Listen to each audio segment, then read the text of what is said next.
రాజ్యభూజ్యం 6, అవమానం 3. ఇది తులారాశి.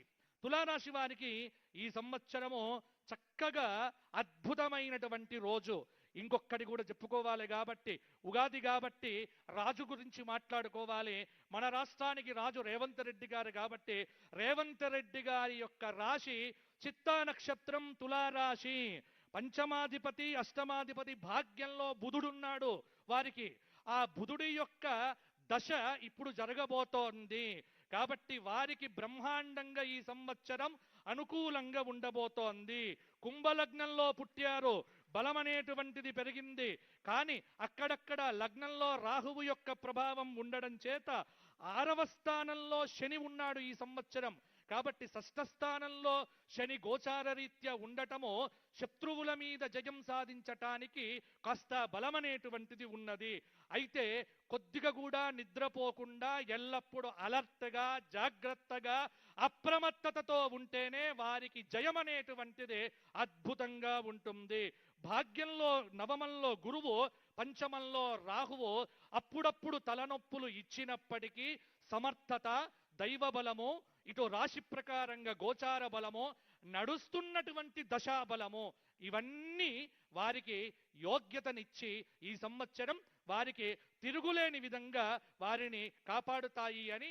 రాజు బాగుంటే రాష్ట్రం బాగుంటుంది కాబట్టి వారి గురించి 3 విషయాలు చెప్పడం అనేటువంటిది ఇదెందుకో ఇది బాగా స్తుతించారు అని మాత్రం దయచేసి మీడియాలో రాయకండి. పంచాంగం ఇంతకంటే ఎక్కువ చెప్పడం అనేటువంటిది కుదరదు. కారణం ఏమిటంటే ఇక్కడికి వచ్చి 4 మాటలు చెప్పితేనే రాష్ట్రం బాగుంటుంది. కాబట్టి రాజు బాగుండాలి. రాజు గురువయ్యాడు, ఆ గురువు రాష్ట్ర మంత్రివర్గమును కాపాడుగాక. కాబట్టి తులారాశికి ఈ సంవత్సరం తిరుగులేదు. తులారాశి వారు ఎవరైనా సరే అద్భుతంగా ఉండబోతోంది. వారికి పెళ్లిళ్ళు కాని వారికి పెళ్లిళ్ళు అవుతున్నాయి, డబ్బొస్తుంది, అలాగే ఇండ్లు కొంటారు. అన్ని రకాలుగా గత 4-5 సంవత్సరాలుగా ఏవేవైతే మీకు ఇబ్బందులు పెట్టాయో అవన్నీ తొలగిపోయి కాలు మీద కాలు వేసుకొని ఈ కాలు నాదే, ఈ కాలు నాదే, అన్ని కాళ్ళు నావే అనేవారే తులారాశి వారు. కాబట్టి తులారాశి వారు ఈ సంవత్సరము లక్ష్మీ నరసింహ దర్శనం చేసుకోండి, వారికి బాగుంటుంది. తదుపరి వృశ్చిక రాశి. విశాఖ 4వ పాదం, అనురాధ 4 పాదాలు, జ్యేష్ఠ 4 పాదాలు, ఆదాయం 11, వ్యయం 5, రాజ్యభూజ్యం 2, అవమానం 6. వృశ్చిక రాశి వారికి ఈ సంవత్సరము అష్టమ గురువు వ్యతిరేక ఫలితాలు ఇస్తున్నప్పటికీ కూడా తదుపరి జూన్ 1 తరువాత అక్టోబర్ 30 వరకు భాగ్య గురువుగా మంచి ఫలితాలు ఇవ్వబోతున్నాడు. రుణ సమస్యలు తీరిపోతాయి, కొంత సహకారం లభిస్తుంది. మైగ్రైన్ పెయిన్ లాంటివి ఎప్పుడూ వెంటబడతాయి. కానీ వీరికి ఈ సంవత్సరం గత సంవత్సరం కంటే మంచి ఫలితాలు అధికంగా కలగబోతున్నాయి. వృశ్చిక రాశి వారు కూడా కచ్చ నిరుత్సాహం తగ్గించుకొని ఉత్సాహాన్ని పెంచుకుంటే సరిపోతుంది. వీరికి వృశ్చిక రాశి వారికి ఈ సంవత్సరము విశేషమైన విష్ణు సహస్రనామ స్తోత్ర పారాయణం రోజు చేయటం మంచిది. తదుపరి ధనుస్సు రాశి. మూల 4 పాదాలు, పూర్వాషాఢ 4 పాదాలు, ఉత్తరాషాఢ 1వ పాదం, ఆదాయం 14, వ్యయం 11, రాజ్యభూజ్యం 1, అవమానం 2. ధనుస్సు రాశి వారికి సంవత్సరం అర్ధాష్టమ శని దోషం ఇబ్బంది పెట్టినప్పటికీ కూడా అష్టమంలో గురువు కొంత అక్టోబర్ 30 వరకు శుభ ఫలితాలతో పాటు ఆ తరువాత కూడా కొంత మంచి ఫలితాలు ఇస్తాడు. కాబట్టి గురువు యొక్క అనుగ్రహంతో ధనుస్సు రాశి వారు ఈ సంవత్సరం క్లిష్టమైనటువంటి సమస్యల నుంచి బయటపడతారు. అప్పుడప్పుడు కొన్ని విఘ్నాలు ఉంటాయి వారికి, అవన్నీ కూడా తొలగిపోయే అవకాశం కూడా ఉంది. ప్రమోషన్లు, ఇంక్రిమెంట్లు మొదలైనటువంటివి వీరు సాధించుకునే అవకాశం కూడా ఉంది. కాబట్టి యథావత చూస్తే ధనుస్సు రాశి వారికి ఈ సంవత్సరం కొంత అనుకూలతనే ఉంది, కానీ భయపడాల్సింది లేదు.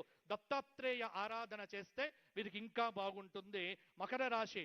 ఉత్తరాషాఢ 2, 3, 4 పాదాలు, శ్రవణం 4 పాదాలు, ధనిష్ట 2 పాదాలు, ఆదాయం 2, వ్యయం 8, రాజ్యభూజ్యం 7, అవమానం 2.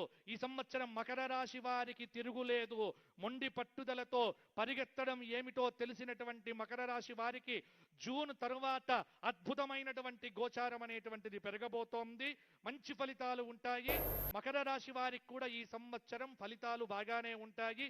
కాబట్టి మకర రాశిలో ఉన్న రాజకీయ నాయకులు కూడా గట్టి ప్రయత్నం చేస్తే వీరికి కూడా పదవులు వచ్చే అవకాశం చాలా వరకు కూడా ఉంది. విద్యార్థులకు బాగుంటుంది.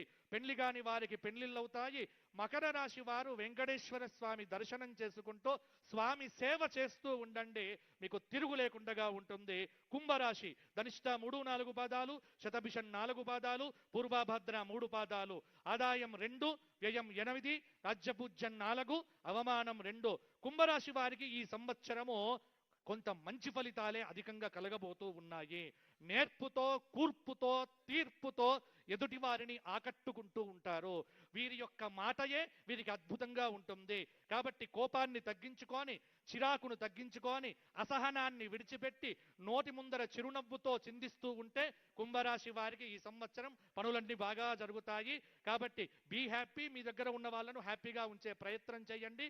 కుంభరాశి వారు హనుమాన్ చాలీసా పారాయణం చెయ్యండి, మీకు తిరుగు లేకుండా ఉంటుంది. ఇక చిట్ట చివరిది మీనరాశి. పూర్వభద్ర 4వ పాదం, ఉత్తరాభద్ర 4 పాదాలు, రేవతి 4 పాదాలు, ఆదాయం 11, వ్యయం 11, రాజ్యపూజ్యం 7, అవమానం 2. మీనరాశి వారికి గత సంవత్సరం కంటే ఈ సంవత్సరం బాగుంది. కొంత గురువు శుభమూర్తిగా ఫలితాలు ఇవ్వబోతున్నాడు. అలాగే జన్మంలో శని సంచారం కూడా కొంతమేర పర్వాలేదన్నట్టుగానే ఉంటుంది.